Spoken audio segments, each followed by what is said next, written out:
28 নম্বর word পশ্চিম বর্ধমান জেলার মুচিপাড়া শিবপুর মোড় সংলগ্ন 10 বিঘের মতো একটি জমি বহুদিন ধরে একটি জলাশয় ছিল, কিন্তু স্থানীয় ব্যবসায়ী হিরণময় দাস নিজের প্রভাব খাটিয়ে জেসিবি মেশিন দ্বারা সেই জলাশয় ভরাট করেছে, যার ফলে প্রমুখ ক্ষতির মুখে পড়েছেন স্থানীয় ব্যবসায়ীরা। তাদের দাবি, জলাশয় বন্ধ করার কারণে তাদের বেশ কয়েকটি দোকানে জল ঢুকে পড়েছে। আমরা চাইছি যে আমাদের মা দুর্গার জায়গা যেন আমরা ইনট্যাক্টভাবে আমরা ঘুরে পাই। আমরা আইনের কাছে এবং সর্বসাধারণের কাছে আমরা এটা অ্যাপিল করছি যে আইন অনুযায়ী আমরা যেন আমাদের পুরো জায়গা, মায়ের জায়গা যেন সম্পূর্ণভাবে উদ্ধার হয়। আমরা 4-5 দিন 3-4 দিন আগেও আমরা দেখেছি যে বাইরে থেকে কোনো মেশিন সাহায্যে মাটি নিয়ে এসে সেটা মেশিন দিয়ে ঠেলে বেআইনিভাবে আমাদের মা দুর্গার জায়গা ভরাট করছিল।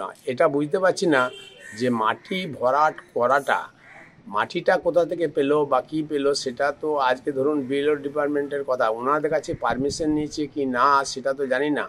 আবার আজকে গতকাল থেকে সেটা আমার মনে হয় ওনাদের নির্দেশেই এই মাটি ভরাটটা বন্ধ হয়ে গেছে, কিন্তু প্রচুর পরিমাণে মাটি কিন্তু ওরা ভর্তি করেছে। আমরা চাষ করতাম, দীর্ঘদিন ধরে পড়েছিল এই তোমার পুরো টাউনশিপের জল আমাদের জমিতে ঢুকছিল, সেই জন্য আমরা জমিটাকে ভরাট করলাম, আমরা আবার চাষ করি। ডোবা নয়, চাষ হতো আগে, দীর্ঘদিন ওই টাউনশিপের জল এসে জমা হচ্ছিলো বলে আমরা চাষ করতে পারছিলাম না। আমরা আবার জমি ভরাট করালাম, আমরা মাটি কিছু জায়গা থেকে পেয়েছি, সেই জন্য ভরাট করে আমরা আবার চাষ করি। সেই জল ব্যবস্থা করে দেবো, আপনার বের করা হবে, 2-4 দিন কষ্ট করতে হবে সবাইকে, পাশে আশেপাশে সাইড দিয়ে আমরা ড্রেন করে দেবো। অল্প তো কষ্ট করতে হবে, আমার জমিটা ভরাট ছিল এতদিন, সবাই করছিল, মানে আমার জায়গাটাকে আমাকে তো ভরাট করতে হবে। আমার কেন হবে না? আমি কি ওইখানে পাট আছে? আমার এখানে তো জমি জায়গাও নেই, আর আমার এখানে পুকুরের পাটই কোথায় আছে যে আমি পুকুর ভরাট করবো? তা আমার এখানে কেন থাকবে?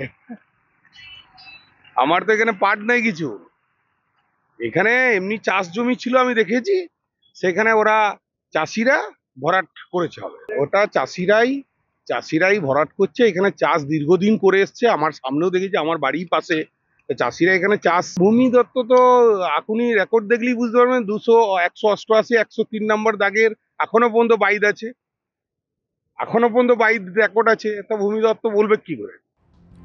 এই ঘটনার খবর পেয়ে ঘটনাস্থলে গিয়েছেন ভূমি রাজস্ব দপ্তরের আধিকারিকরা। ঘটনাস্থলে গিয়ে মাটি ভরাট কিভাবে করলো এবং কে এই অনুমতি দিল সেই প্রশ্ন করলেও কোনো সদুত্তর পাওয়া যায়নি। জমিটা হচ্ছে অ্যাকচুয়ালি ওটা দেখলাম আমি 3টে প্লট পেলাম, আমাদের আড়াই গেছিল ইনকোয়ারি করতে, 104, 103 আর 90 প্লট নাম্বার, 3টে প্লট, 3টে হচ্ছে খাটপুকুর মৌজার প্লট। এবার ওই প্লটগুলোর এমনি ইয়ে হচ্ছে দেবোত্তর সম্পত্তি, জমি ক্লাসিফিকেশন বাইদ আছে, কিন্তু বহুদিন থেকে ওইটা একটু জলাভূমির মতো ছিল, কচুরিপানা রয়েছে, মানে এইগুলোতে মাছ চাষ হতো কিনা আমার খবর নেই, কিন্তু কচুরিপানা ছিল। সেটা আমাদের গতকালের খবর হচ্ছে দুম করে যে ওইখানে হঠাৎ করে জেসিবি চালিয়ে ভর্তি করছে। আমরা খবর পেয়ে সঙ্গে সঙ্গে আড়াইকে পাঠিয়েছি। আপাতত কাজ বন্ধ করা আছে এবং তাদের এগেনস্টে যা যা আইনি ব্যবস্থা নেওয়ার আমরা নেব।